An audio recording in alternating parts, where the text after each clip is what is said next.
And I love your mantra, if you will, of standard over feelings. Mm. And I was hoping that you could break that down for our viewers and listeners because I love that. I have repeated that many times to people I've been coaching, and because that holds true as well. But Well, let me just share how exciting it's been for me to watch. And you were already doing great things when we met. I mean, you were already owning a Fit Body gym, and you were already coaching and speaking and doing these things. But I've really seen you elevate since our Coach to Coaches program, which was, after we had met at Amber Lee's events. And I'll just share with you and share with all the listeners, one of the things we encourage, and you'll remember me saying this every week, you can only lead somebody to the level of discipline in which you live. And there's far too many people, whether we're leading in our homes, whether we're leading ourselves, whether we're leading others on a field or a court or in a boardroom,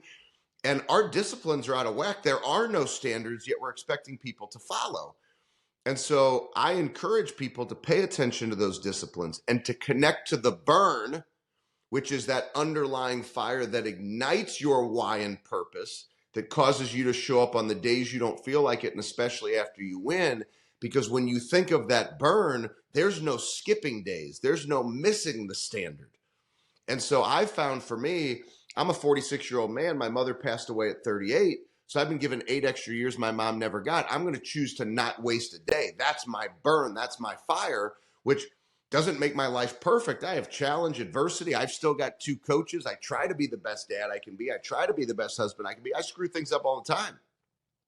But I'm going to take ownership of that day and fight to that standard so I can look in the mirror and say, I gave it everything that I had.